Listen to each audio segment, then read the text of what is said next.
नमस्कार सर्वांना. आता बघा, मकर संक्रांत झालेली आहे आणि तिथपासून सप्तमीपर्यंत हळदी कुंकू चालू असतं. तर तीच रथसप्तमी कधी आहे किंवा त्याचं महत्त्व काय आहे, त्याची पूजाविधी काय आहे, आपल्याला कशा प्रकारे रथसप्तमी ही साजरी करायची असते, तेच या व्हिडिओमध्ये आपल्याला बघायचं आहे. त्यामुळे व्हिडिओ शेवटपर्यंत बघा आणि जर तुम्ही चॅनलवर नवीन असाल तर आपल्या चॅनलला लाईक, शेअर आणि सबस्क्राईब नक्की करा. तर माघ शुद्ध सप्तमीला रथसप्तमी असं म्हणतात. माघ शुद्ध प्रतिपदेपासून स्त्रिया उपवास करतात. दररोज सूर्योदयावेळी उगवत्या सूर्याची उपासना करतात. रथसप्तमीपर्यंत उपवास धरतात. रथसप्तमीच्या दिवशी अंगणात तुळशी वृंदावनाजवळ रांगोळी काढतात. त्यावर एका पाटावर 7 घोड्यांचा रथ काढून त्यात सूर्याची प्रतिमा काढून पूजा करतात. सूर्याला तांबडे गंध, तांबडी फुलं अर्पित करतात. नैवेद्यात खीर किंवा फक्त दूधसुद्धा दाखवतात. त्यानंतर अंगणात गौऱ्या पेटून त्यावर मातीच्या भांड्यात दूध घालून दूध उतू जाईपर्यंत उकळत ठेवतात. रथसप्तमी हा सूर्याच्या उपासनेचा दिवस आहे. या दिवसाचे व्रत म्हणून महत्त्व आहे. या पूजनाने समृद्धी आपल्याला प्राप्त होत असते. आदिती आणि कश्यप यांचे पुत्र सूर्य यांचा जन्मदिवस आहे असं मानले जाते. भारताच्या विविध प्रांतामध्ये पण रथसप्तमी साजरी केली जाते. दक्षिण भारतात तर हा सण खूप उत्साहाने साजरा होतो. संस्कृतीच्या दृष्टीने ह्या दिवसाचे विशेष महत्त्व आहे. सूर्याची उपासना, पूजा या दिवशी करण्याचे महत्त्व आहे. तर आपण बघूया की रथसप्तमीचे महत्त्व काय आहे. माघ महिन्यातील शुक्ल सप्तमीला रथसप्तमी साजरी केली जाते. या दिवसापासून सूर्य आपल्या रथात बसून प्रवास करतो. या रथाला 7 घोडे असतात म्हणून रथसप्तमी असा शब्द वापरला जातो. या दिवशी आदित्य नारायणाची पूजा करतात. सूर्यग्रहांचा राजा असून त्याचे स्थान नवग्रहांमध्ये आहे. सूर्य स्वयंप्रकाशी असून अन्य ग्रह त्यांचा प्रकाश घेतात. अशा ह्या सूर्याला देव मानून त्यांच्याप्रती कृतज्ञता व्यक्त करण्याचा दिवस म्हणजे रथसप्तमी होय. सूर्याचा उत्तरायण प्रवास आणि त्याच्या रथाचे 7 घोडे याचा संदर्भ ह्या रथसप्तमीला आहे. सूर्याच्या रथात सूर्यलोक, नक्षत्रलोक, ग्रहलोक, भुवलोक, नागलोक, स्वर्गलोक आणि स्वर्गलोकांजवळ शिवलोक या 7 लोकांमध्ये भ्रमण करण्याचे सामर्थ्य सूर्यदेवामध्ये आहे. रथसप्तमी हा सण सूर्य उत्तरायणात मार्गक्रमण करत असल्याचे सूचक असून उत्तरायण म्हणजे उत्तर दक्षिणेकडून मार्गक्रमण करणे होय. तर रथसप्तमी हा सण हळूहळू वाढत्या तापमानाला दर्शवत असतो. म्हणजे आता इथून पुढे उन्हाळा चालू होणार आहे त्याचं ते आपल्याला सांगत असतं. जसं आपण म्हणतो की संक्रांत झाली, तिळ दिवस वाढत असतो, त्याच प्रकारे हळूहळू तापमानही आपल्याला वाढताना दिसून येतं.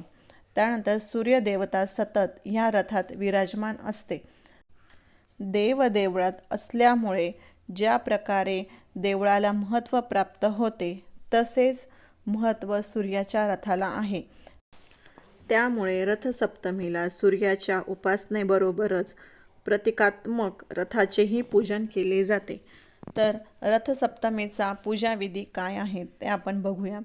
रथसप्तमीला अरुणोदयकाळी स्नान करावे. सूर्यदेवाची 12 नावे घेऊन 12 सूर्यनमस्कार घालावे. पाटावर रथात बसलेल्या नारायणाची आकृती काढून त्याची आपल्याला पूजा करायची आहे. त्याला तांबडी फुलं किंवा लाल फुलं जर तुमच्याकडे असेल तर ती वाहिली तरीसुद्धा चालेल. सूर्याला प्रार्थना करून आपल्याला आदित्य हृदय स्तोत्र किंवा सूर्य अष्टकम किंवा सूर्यकवचम यांपैकी एखादं स्तोत्र आपल्याला भक्तिभावाने म्हणायचं आहे किंवा ऐकायचं आहे.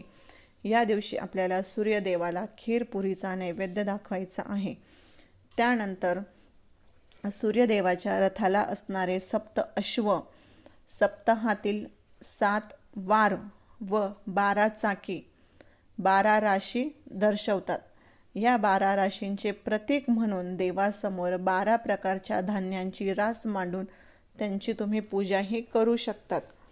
म्हणजे तुम्ही तुमच्या घरी जशी आधीपासून पूजा मांडत आहात तशी मांडली तरी सुद्धा चालेल, किंवा फक्त रथामध्ये बसलेला सूर्यदेव काढला त्याचं चित्र काढून, किंवा तुम्ही रांगोळीने काढू शकता, किंवा एखाद्या कागदावर सुद्धा तुम्ही ते काढून त्याची तुम्ही अक्षदा, हळद, कुंकू, लाल फूल वाहून तुम्ही त्याची पूजाही करू शकता आणि खीरपुरीचा नैवेद्य दाखवू शकता. प्रत्येकाची पद्धत ही वेगवेगळी असते. तर तुमच्याकडे जी पद्धत असेल त्यानुसार तुम्ही पूजा ही सूर्यभगवानांची करू शकतात. त्यानंतर अंगणात गौऱ्या पेटवून त्यावर एका बोळक्यात दूध उतू जाईपर्यंत तापवतात, म्हणजे अग्नीला समर्पण होईपर्यंत ठेवतात. त्यानंतर त्या बोळक्यामध्ये जे दूध उरेल ते तुम्ही सर्वांनी प्रसाद म्हणून घेऊ शकतात. त्यानंतर मी तुम्हाला सांगते की रथसप्तमीची कथा काय आहे, थोडक्यात सांगते. तर श्रीकृष्णाचा मुलगा शामब याला स्वतःचा खूप अभिमान होता. एकदा दुर्वास ऋषी श्रीकृष्णास भेटावयास आले होते. दुर्वासा ऋषी हे अत्यंत रागिष्ट स्वभावाचे होते. हे श्रीकृष्णाचा मुलास माहीत नव्हते. दुर्वासा ऋषी खूप दिवसांच्या तपानंतर श्रीकृष्णास भेटावयास आले होते. दुर्वास ऋषी यांचे शरीर तपामुळे कमजोर झाले होते. तेव्हा हे बघून शामब त्यांना हसले. हसण्याचे कारण कळल्यानंतर दुर्वासांना त्यांचा अतिशय राग आला आणि त्यांनी त्याला शाप दिला, तुझे शरीर कुष्ठरोगी होईल. आणि तसेच घडले. अनेक वैद्यांनी त्याची चिकित्सा केली पण काहीच फायदा झाला नाही. तेव्हा श्रीकृष्णाने त्याला सूर्याची उपासना करावयास सांगितले. वडिलांची आज्ञा मानून शामब याने सूर्य आराधना केली आणि काही दिवसांनी त्याचा रोग बरा झाला. तर अशी ही छोटीशी कहाणी आहे. त्यामुळे आपल्याला रथसप्तमीच्या दिवशी सूर्यभगवानांची जेवढी जास्त होईल तेवढी जास्त उपासना करायची आहे. या दिवशी आपल्याला सकाळी लवकर उठून, तर रथसप्तमी ही 16 फेब्रुवारी 2024 रोजी आहे. या दिवशी शुक्रवार आहे आणि सूर्योदय हा सकाळी 7:08 होणार आहे. तर रथसप्तमीच्या दिवशी आपल्याला सकाळी लवकर उठून सूर्यदेवाला अर्घ्य द्यायचा आहे. ज्या प्रकारे आपण नेहमी अर्घ्य देतो त्या पाण्यामध्ये आपल्याला थोड्याशा अक्षदा, कुंकू, रक्तचंदन असेल तर ते टाका, एखादं फूल, लाल फूल टाका. असं पाण्यामध्ये सगळ्या गोष्टी टाकून आपल्याला सूर्यदेवाला ह्या दिवशी अर्घ्य द्यायचं आहे. आणि ह्या दिवशी आपल्याला आदित्य हृदय स्तोत्र किंवा जे कोणतं तुमच्याकडून स्तोत्र, सूर्यासंबंधित जे स्तोत्र तुम्हाला आवडत असेल किंवा तुम्ही त्याचं पठण करत असाल, पठण करता येत नसेल तर तुम्ही त्याचं श्रवणही करू शकता. तुम्ही यूट्यूबला सुद्धा ते लावू शकता आणि ते ऐकू शकतात. सूर्य भगवान असे एकमेव देव आहे की जे आपल्याला रोज दिसतात आणि ते साक्षात आपल्याला रोज दर्शन देत असतात, पण आपलं त्याच्याकडे लक्ष नसतं. आपण म्हणतच असतो बघा, जे आपल्या जवळ असतं त्याच्याकडे आपलं लक्ष नसतं आणि जे आपल्या जवळ नसतं ते आपल्याला हवं असतं. तर बघा, बाकीचे देव आपल्याला रोज दर्शन देत नाही किंवा आपल्याला ते दिसत नाही, पण सूर्यदेव असे एकमेव देव आहे की ते रोज आपल्याला दिसतात, ते रोज आपल्याला दर्शन देतात, पण आपण त्याचं दर्शनच घेत नाही किंवा ते विसरून जातो आपण घ्यायला. तर त्याच्यामुळे आपल्याला सूर्यदेवाची ह्या दिवशी तरी किमान उपासना ही आवर्जून करायची आहे. नक्की करा. तुमचे जे काही प्रॉब्लेम असेल ते नक्कीच सुटण्यास तुम्हाला मदत होईल. तर आजचा व्हिडिओ कसा वाटला किंवा आजची माहिती कशी वाटली नक्कीच मला कमेंट करून सांगा. आणि आपल्या यूट्यूब चॅनलला लाईक, शेअर आणि सबस्क्राईब नक्की करा. धन्यवाद.